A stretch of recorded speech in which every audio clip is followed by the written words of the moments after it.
Máme za sebou prvý dnešný zápas. Crazy Birds porazili Bažantov 5-2 a tým pádom postúpili do finále PHL 2. Máme tu troch hráčov z tohto zápasu. Najprv dostane priestor z víťazného týmu Maťo Bednár, tak poprosím ťa o krátke zhodnotenie tohto zápasu. Bol to ťažký zápas a vyhrali sme, ale to je najdôležitejšie z toho. Ako by si videl svoj výkon? Mne sa zdalo, že si mal možno trochu menej zákrokov, alebo teda viac mohli strieľať súperoví hráči, ako si videl ich ofenzívu ty.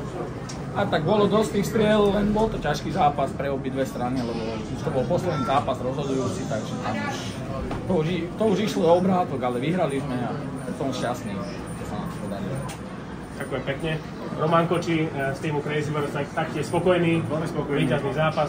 Tak ako si videl tento zápas ty? Že zápas bol veľmi náročný, som povedal, že súľadický hráč bol 11 a myslíme si, že proste vyhráme. Dáme to všetko a je to takto, jak bolo, ale musím uznáť supera, že ako je super strašne potrápil. Či aj teraz, aj pred tým zápasy, to bolo fakt ťažké s nimi hrať. Bojno mal teoreticky na najťažší super celej ligy. Ale takisto akože Braňo, ako je klubu bol pred ním, čo vychytal. A takisto aj pred celým Bažantmi, že čo akože dokázali a proste hrali fakt brutálne veci. Toľko k tomu, čo ešte viac. Ale som spokojný.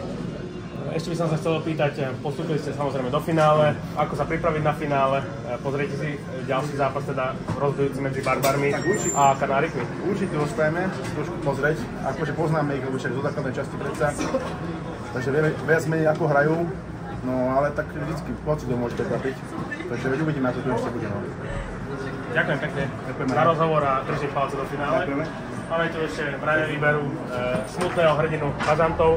Tak Braňo, ako si videl tento zápas ty? Tak my sme smutný hrdina, akože, jak povedali chalani, no, náročný zápas, pretože to už bol vlastne tretí, ktorým vlastne bolo postup do finále, takže, ale myslím si, že obidva týmy sme dobre korčulovali, my sme tam porobili nejaké chyby, čo oni využili, takže asi tak.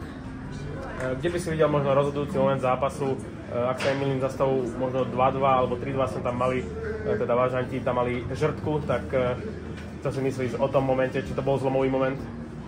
Netvrdím, že to. My sme tam spravili, bolo 2-2, sme tam spravili chybu pri striedaní, tam sme dostali na 3-2 a potom oni tam začali celkom dobre cloniť a popadalo im to tam. Proste vyhrali, boli lepší. Jazdili chalani, dobre, super. Bol to posledný zápas sezóny pre Bažantov. Čo hovoríš tak v celku na túto sezónu, ako by si ju zhodnotil? Prvý ročník PHL. Myslím si, že dobrá sezóna. Týmy relatívne vyrovnané. V podstate všetci chalani sú tu, dá sa povedať, že amatéri. Kopec ľudí sa tu zlepšilo, takže asi myslím, že pozitívne celé. Ďakujem pekne za rozhovor a držím palce všetkým.